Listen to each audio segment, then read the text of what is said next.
This happened only a week ago, so I'm still pretty shaken up from it. I'm currently staying at my friend's house because I refuse to go back home yet.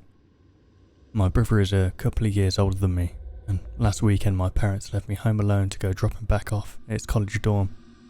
His school is in the next day over, so my parents, not wanting to drive 8+ hours round trip in one day, planned on staying the night there in a hotel and then coming back on the Sunday afternoon. I have no problem being home alone.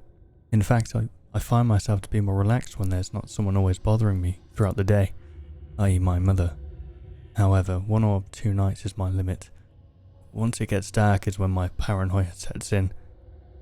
Being a teenage girl, I've practically been trained to always be scared for my safety. I can't tell you how many late nights I've spent reading stories of women being followed, harassed and even kidnapped, just because of the sole fact that they are women. The Sarah Everard case royally fucked me up. So even though I live in a nice house, on a quiet street in a safe neighbourhood, I just can't help but think, what if? Technically, I wasn't going to be completely alone as I live with 4 dogs, but 2 of them are little, barely reaching 5 pounds, and the 2 bigger ones are still puppies, the girl being the shyest and sweetest, and the boy being a dopey, clumsy mess. So if someone were to ever break in, they would no doubt lick him and try to make a new friend. Not much help or defense in that department. My family left early that morning before I woke up. It was a nice day. My coach had cancelled my practice, so I had plans with my friends later that evening to go downtown, get dinner and ice cream and look in the boutiques. My best friend had just come home from a month in Europe, so all in all, it was a fun and exciting day. After driving around a little bit, my friend dropped me off back home at around midnight.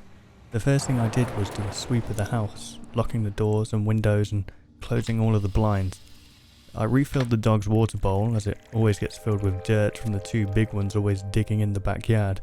I turned off all the inside and outside lights, even the lamps that we always keep on. I keep telling my parents it's a waste of energy and I turn them off, but I always wake up to them being turned back on because the dogs need to see. Whatever.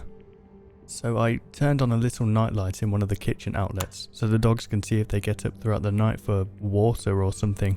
I went to my room, took off my makeup, got changed into pyjamas, then got into bed. Because it's summer, my sleep schedule is absolutely horrible. At that point I was going to bed by 5 AM, so I usually spend my time watching movies and YouTube and sometimes get into my summer homework. That night, at around 3 AM, I was watching a podcast and starting to slowly doze off. I must have been asleep for no more than a minute when I shot straight up in my bed from the loudest bang I'd ever heard in my entire life. I am a very heavy sleeper. I have slept through some pretty gnarly thunderstorms, and even turbulence so bad that nearly crashed our plane. Once I'm out for the night. Nothing has ever been able to wake me up. That's how loud the bang was. Surprisingly though, my dogs didn't start barking, and they bark at everything. My mind immediately went to my neighbours are setting off fireworks for some reason, which is not far-fetched at all, as I'm always hearing people using fireworks at night in my area for whatever occasion, but usually it's very far off in the distance. That sounds close to thunder, and it never gets my attention. I lied back in bed, but I was fully awake and alert at that point. Something had just felt off. That's when I started questioning if it was a gunshot. I had never heard one before, but it wasn't totally implausible. I got up, opened my door and called the dogs to come into my room, which made me feel more at ease, but that was short-lived. At around 3:10, my heart stopped as I heard a loud thump come from downstairs. I double-checked to make sure all the dogs were with me, and they were. That's when I heard the footsteps. Big, heavy footsteps in my kitchen. I darted for my bedroom door and closed and locked it. One of my dogs started to growl, but I quickly shushed and pet him to put him at ease. My mind was racing. I tried to reason with myself that there was no way someone could be in my house. My parents would have let me know if they were coming home early, or I would have heard the garage door that echoes throughout the walls. I had also triple-checked that every single door and window was closed and locked, and the windows are impossible to try and open from the outside. That's when I remembered. The dog door. We had just installed a dog door for the puppies. We adopted them only a few weeks ago, Since they're big, so is the door. More than big enough for a grown person to fit through.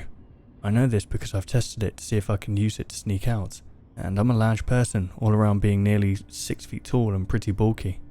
That night, I had completely forgotten about its existence, as it's part of a side door down a small hallway in the mudroom where we have our coats and shoes, out of sight and mind.